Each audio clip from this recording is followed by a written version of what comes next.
प्रिय विद्यार्थियों, मैं डॉक्टर जय सिंह, सहायक प्राध्यापक मनोविज्ञान, भानु प्रताप देव शासकीय स्नातकोत्तर महाविद्यालय कांकेर। आप सभी का इस चर्चा में स्वागत है। आप सभी ने जीवन में कभी न कभी किसी समस्यात्मक परिस्थिति का सामना किया होगा और जब समस्या आपके सम्मुख उपस्थित हुई होगी तो आपने उसके समाधान हेतु अपने अनुभव के आधार पर कोई न कोई उत्तर अवश्य प्रस्तुत किया होगा, अर्थात समाधान जरूर सोचा होगा। वह जो आप समाधान सोचते हैं समस्या समाधान के पूर्व ही, उसे हम मनोवैज्ञानिक भाषा में प्राकल्पना कहते हैं, पूर्व से ही निर्धारित एक उत्तर कहते हैं। यह उत्तर एक सामान्य व्यक्ति के लिए कुछ भी हो सकता है, लेकिन जब एक वैज्ञानिक दृष्टिकोण से कार्य करने वाला व्यक्ति उसी उत्तर का निर्माण करता है, उसे पूर्व उत्तर का निर्माण करता है, तो वह कुछ नियमों का ध्यान रखता है। उन नियमों के ही आधार पर उन उत्तरों की जांच करता है। उत्तरों की जांच करने के दौरान उसे विभिन्न प्रकार की त्रुटियां उससे होती हैं और उन त्रुटियों के समाधान हेतु वह कई तरह के विधियों का उपयोग करता है। आइए आज हम जो चर्चा करने वाले हैं वह बीए तृतीय वर्ष के प्रथम प्रश्न पत्र मनोवैज्ञानिक सांख्यिकी के चतुर्थ इकाई में शामिल आनुमानिक सांख्यिकी के अंतर्गत शून्य उपकल्पना का संप्रत्यय, सार्थकता का स्तर, टाइप 1 और टाइप 2 त्रुटि पर चर्चा करेंगे। इस हेतु आप निम्नलिखित बिंदुओं के अंतर्गत बात करेंगे और समझ स्थापित कर पाएंगे, जैसे अनुमानिक सांख्यिकी क्या है, परिकल्पना क्या है।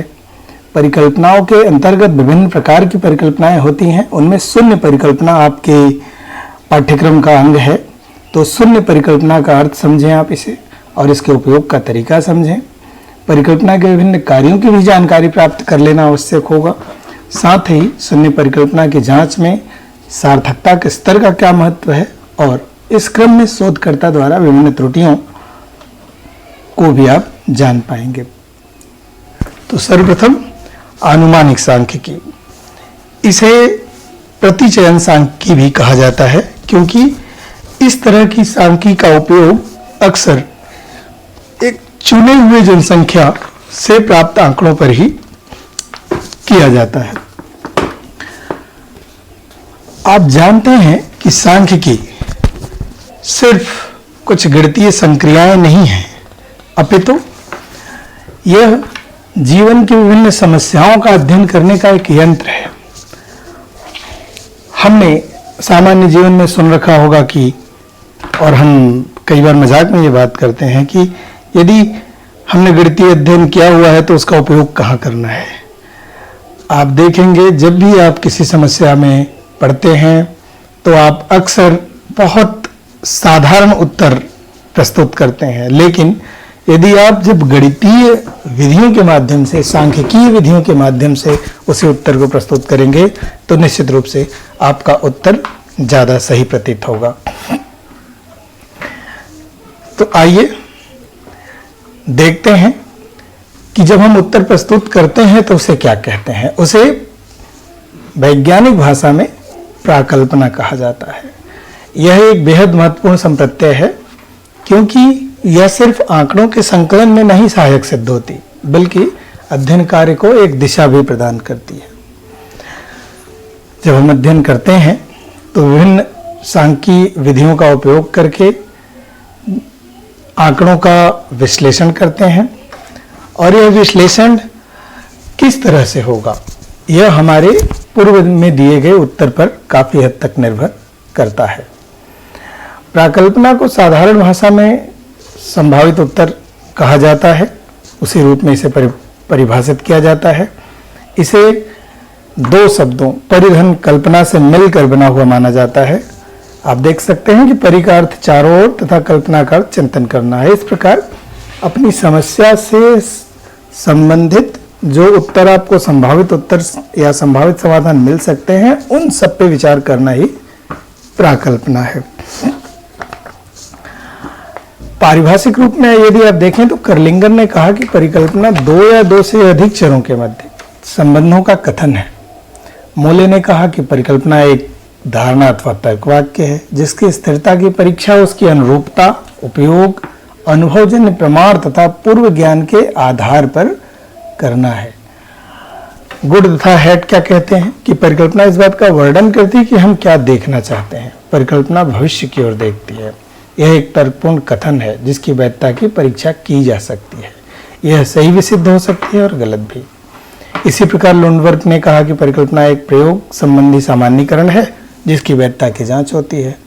अपने मूल रूप में परिकल्पना एक अनुमान अथवा काल्पनिक विचार हो सकता है जो आगे के अनुसंधान के लिए आधार बनता है।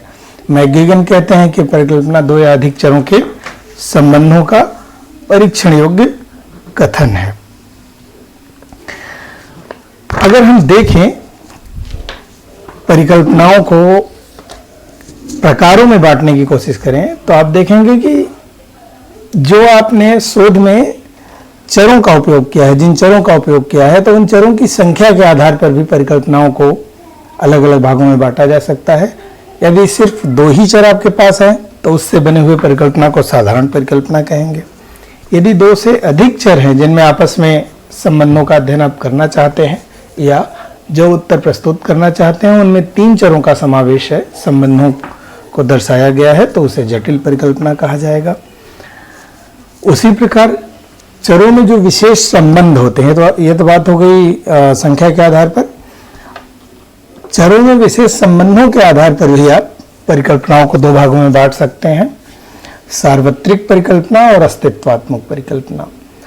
सार्वत्रिक परिकल्पना में जो संबंध दर्शाए जाते हैं वे हर जगह लागू होते हैं, एक ही रूप में पूरी जनसंख्या पर लागू हो सकते हैं।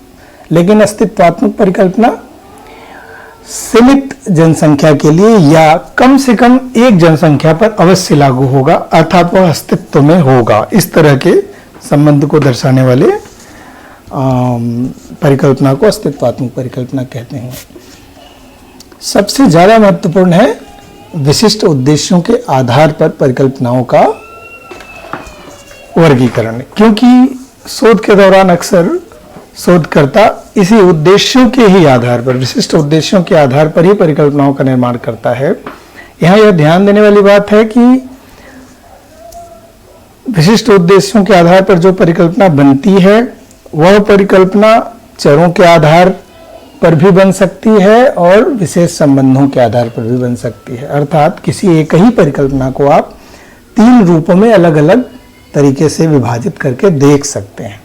जैसे पहला है कारणत्व परिकल्पना, अर्थात किसी दो चर के बीच में जब आप संबंधों के होने का पूर्व कथन करते हैं, अर्थात परिकल्पना बनाते हैं, यह कहते हैं कि कोई एक चर दूसरे चर को प्रभावित करेगा, तो वहां आप दो चरों की बात कर रहे हैं, तो वह कारणत्व परिकल्पना भी है विशिष्ट उद्देश्य के आधार पर।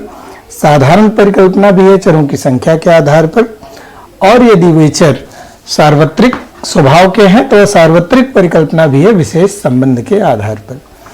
उसी तरह से वर्णनात्मक परिकल्पना, वर्णनात्मक परिकल्पना में हम संबंधों का वर्णन करते हैं, अर्थात यह बताते हैं कि कुछ इस तरह से होने पर ऐसा होगा। जैसे हम ये कहें कि यदि कोई कार्य करने वाला व्यक्ति किसी उद्योग में यदि थक जाएगा तो उसके कार्य करने की क्षमता में ह्रास होगा, तो हमने वर्णन प्रस्तुत किया था। यहाँ वर्णनात्मक परिकल्पना भी कहते हैं इसको। अगला है शोध परिकल्पना। शोध परिकल्पना अक्सर शोधकर्ताओं द्वारा उपयोग में लाए जाने वाला प्रकार है। शोध परिकल्पना वह हर प्रकार की परिकल्पना है जिसमें संबंधों की दिशा निर्धारित की जाती है, शोध की दिशा निर्धारित की जाती है। इसे दिशा के आधार पर भी दो भागों में शोध परिकल्पना को बांटा जा सकता है, जिसको हम डायरेक्शनल या नॉन डायरेक्शनल कहते हैं। डायरेक्शनल यानी कि दिशात्मक शोध परिकल्पना वह है जिसमें आप पहले से निर्धारित कर देते हैं कि इस तरह की इस तरह के संबंध मौजूद होने चाहिए, अर्थात भविष्य में ऐसा संबंध पाए जाने की संभावना है। जैसे आप ये कहें कि एक खास प्रकार के सीखने से, अर्थात त्रुटि और ट्रायल एरर, अर्थात त्रुटि और प्रयत्न का जो नियम है, प्रयत्न त्रुटि के नियम से सीखे जाने पर सीखने की मात्रा अधिक होगी। तो आपने एक दिशा दे दिया। दूसरी तरफ नॉन डायरेक्शनल भी आप बना सकते हैं। आप ये कह सकते हैं कि सीखने और सीखने की विधियों में संबंध पाया जाएगा। आपने यहां निर्धारित नहीं किया कि वह संबंध सकारात्मक होगा कि नकारात्मक, अर्थात प्रभाव पड़ेगा कि नहीं पड़ेगा, लेकिन आपने संबंधों को स्वीकार किया, लेकिन आपने दिशा निर्धारित नहीं की। जो निर्देशात्मक शोध परिकल्पना है उसे हम वन टेल्ड हाइपोथेसिस और नॉन डायरेक्शनल को टू टेल्ड हाइपोथेसिस भी कहते हैं। आप अंतिम देखेंगे सांख्यिकी परिकल्पना। सांख्यिकी परिकल्पना एक्चुअली शोध परिकल्पना और शून्य परिकल्पना दोनों में जब हम किसी प्राप्तांक के आधार पर बात करते हैं, जैसे हम ये कहें कि बुद्धि की मात्रा इनकी अधिक होगी, उनकी कम होगी, किसी एक खास समूह की बुद्धि ज्यादा होगी, दूसरे समूह की कम होगी, तो इस तरह से हमने बुद्धि मापन से प्राप्त आंकड़ों के आधार पर यह परिकल्पना बनाई। तो इस तरह की परिकल्पना को सांख्यिकी परिकल्पना कहते हैं। यह शोध और शून्य दोनों परिकल्पनाओं को ही जब हम आंकड़ों के रूप में प्रस्तुत करते हैं तो सांख्यिकी परिकल्पना कही जाती है। हमारा यहाँ प्रमुख उद्देश्य है शून्य परिकल्पना के बारे में बात करना। तो आइए शून्य परिकल्पना के बारे में विस्तृत विवरण हम प्राप्त करते हैं। नल अर्थात शून्य। तो नल शब्द जो है जर्मन भाषा का शब्द है जिसका अर्थ शून्य होता है। इसे निराकरणीय परिकल्पना भी कहा जाता है।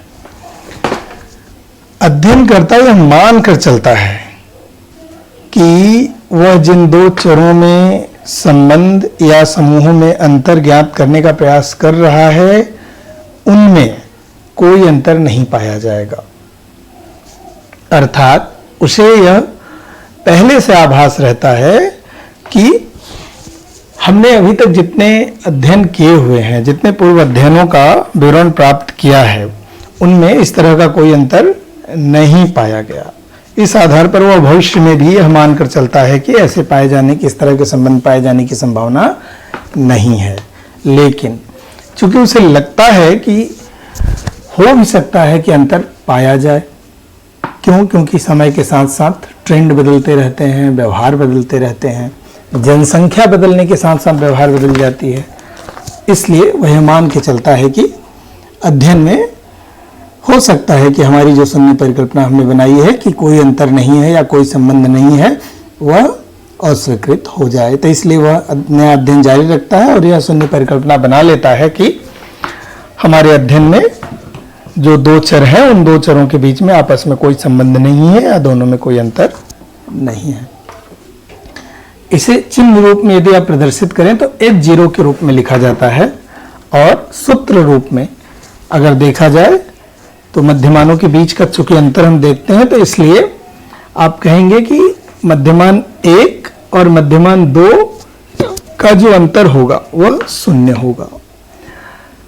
शून्य परिकल्पना को एक वैधानिक यानी कि कानूनी रूप से एक सिद्धांत के रूप में भी स्वीकार किया जाता है, जिसमें आप जानते हैं अच्छी तरह से कि कानून ये कहता है कि कोई व्यक्ति तब तक दोषी नहीं कहा जाएगा जब तक कि दोष सिद्ध न हो जाए। तो उसी तरह से शून्य परिकल्पना में भी यह मान के चला जाता है कि इन दोनों में कोई अंतर नहीं है, दोनों समूहों में, जब तक कि वह अंतर सिद्ध न हो जाए।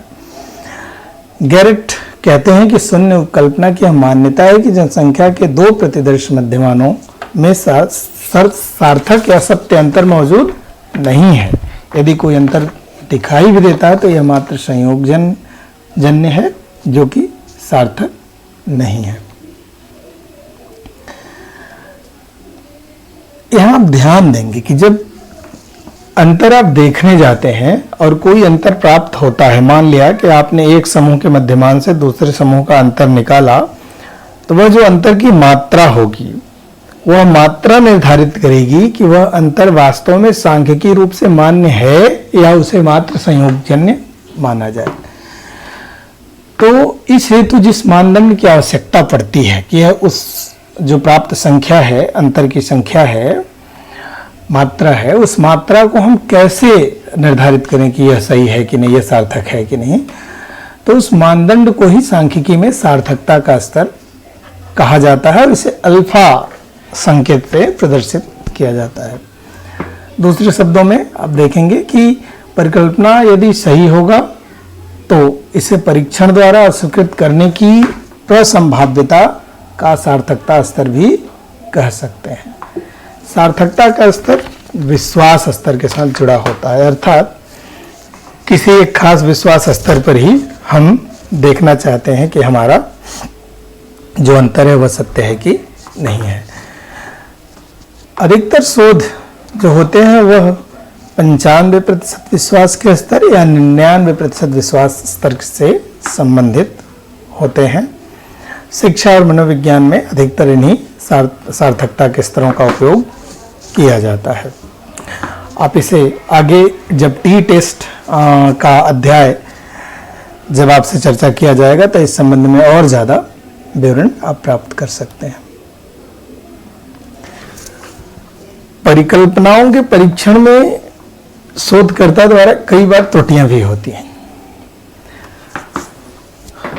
यदि आप शून्य परिकल्पना का परीक्षण करेंगे तो इस क्रम में आप देखेंगे कि या तो उसे सार्थक कहेंगे अंतर को, या तो कहेंगे कि यह अंतर सार्थक नहीं है। अर्थात यदि अंतर सार्थक प्राप्त होगा तो आप कह देंगे कि शून्य परिकल्पना अस्वीकृत हो गया, और यदि अंतर सार्थक प्राप्त नहीं होगा तो आप बोलेंगे कि हमारी शून्य परिकल्पना सही सिद्ध हुई। अर्थात जो मैंने कहा कि अंतर नहीं है तो अंतर प्राप्त नहीं हुआ। लेकिन कई बार आप देखेंगे कि वैज्ञानिक गलती से पूर्वाग्रहों के कारण या किसी अन्य कारण से त्रुटिपूर्ण निर्णय ले बैठते हैं।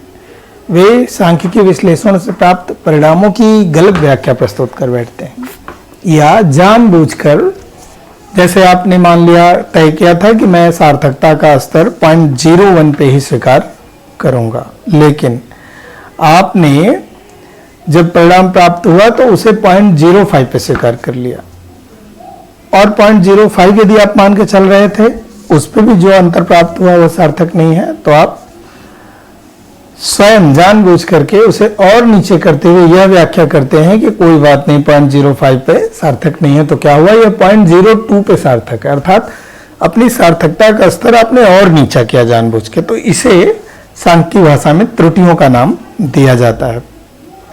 आइए देखते हैं कि त्रुटियां कितने और किस किस प्रकार की हो सकती हैं। जब प्रयोगकर्ता या अध्ययनकर्ता यह कहता है, यह मान लेता है कि अंतर सार्थक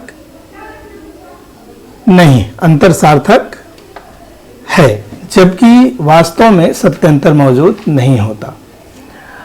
गैरेट इसी बात को लिखते हैं कि प्रथम प्रकार की त्रुटि तब होती है जब हम सार्थक अंतर मानकर शून्य परिकल्पना को अस्वीकृत कर देते हैं। अर्थात अपने से जानबूझ करके हम क्या करते हैं, शून्य परिकल्पना को अस्वीकृत करते हैं, अंतर को सार्थक बता देते हैं, जबकि वह अंतर सार्थक नहीं था। अर्थात हमने नीचे किया, सार्थकता के स्तर को नीचा किया जानबूझ के। दूसरी तरफ जब शोधकर्ता उल्टा इसी के ठीक विपरीत कार्य करता है, अर्थात वह अंतर तो मौजूद होता है लेकिन उसे और ऊंचा कर देता है। वह 0.05 मान के चल रहा होता है लेकिन बोलता है कि नहीं, यह काफी कम है, हमें 0.01 पे देखना चाहिए। इसलिए यहाँ पे यह व्याख्या की जानी चाहिए कि यह अंतर जो है संयोग जनित है, यहाँ पे कोई खास अंतर नहीं है। अर्थात वह शून्य परिकल्पना को स्वीकार कर लेता है। इस प्रकार की त्रुटि को सांख्यिकी में द्वितीय प्रकार की त्रुटि कहा जाता है। यहाँ एक बात और जो समझने योग्य है वो यह है कि इन दोनों ही त्रुटियों में टाइप 2 एरर को, यानी कि द्वितीय प्रकार की त्रुटि को अधिक विध्वंसकारी या अधिक खतरनाक माना गया है। क्यों? क्योंकि यदि किसी दो जनसंख्या में अंतर नहीं है और हम अंतर मान लेते हैं, तो उन दोनों जनसंख्याओं को हम अलग अलग तरीके से ट्रीटमेंट दे सकते हैं। उन दोनों जनसंख्या के लोगों को हम अलग अलग तरीके से सीखने की विधियों का इस्तेमाल करके सीखने के लिए प्रेरित कर सकते हैं। लेकिन यदि प्रयोगकर्ता यह मान ले कि दोनों में अंतर नहीं है, दोनों एक जैसे हैं, और दोनों में अंतर वास्तव में अगर हुआ, गलती से उसने यह कह दिया कि दोनों में अंतर नहीं है, तो हम एक ही विधि का इस्तेमाल करने लगेंगे या एक ही दवा का इस्तेमाल करके उन दोनों तरह के मरीजों को ठीक करने लगेंगे, तो वह किसी एक उन दोनों में से किसी एक के लिए ठीक नहीं होगा। अर्थात हम किसी अगर उच्च विधि से सिखाने की कोशिश करेंगे तो जो कम बुद्धि वाले, कम आईक्यू वाले बच्चे होंगे उन्हें सीखने में दिक्कत होगी, या कम गंभीर जो मरीज होंगे यदि हम उन्हें उच्च स्तरीय दवा देंगे तो उन्हें साइड इफेक्ट हो सकता है, या उच्च स्तर के मरीजों को हम कम क्षमता वाली दवा देंगे तो उन पे काम नहीं करेगा। इसलिए चूंकि हम जानते हैं कि जब शोध में कोई डिजाइन बनाया जाता है, शोध का विकल्प बनाया जाता है, तो हमारा एक प्रमुख उद्देश्य होता है कि वेरिएंस का जो एक्सपेरिमेंटल वेरिएंस है उसका ज्यादा से ज्यादा विस्तार हो। तो यहाँ द्वितीय प्रकार की त्रुटि करके उस वेरिएंस को कम करते हैं, इसलिए द्वितीय प्रकार की त्रुटि को शोध में अधिक खतरनाक माना जाता है। इस पाठ में अभी यहीं तक आपने जितनी भी बातें पीछे की हैं उनमें से यदि आप और विस्तृत ज्ञान प्राप्त करना चाहें तो ये कुछ रेफरेंसेस हैं, आप इनके माध्यम से पढ़ाई कर सकते हैं। इन्हें ऑनलाइन बहुत सारी चीज़ें प्राप्त की जा सकती हैं, इन पुस्तकों में से विस्तृत अध्ययन किया जा सकता है। आप सब मन लगाकर पढ़ाई करें और सीखते रहें। आप सब ने ध्यानपूर्वक सुना, धन्यवाद।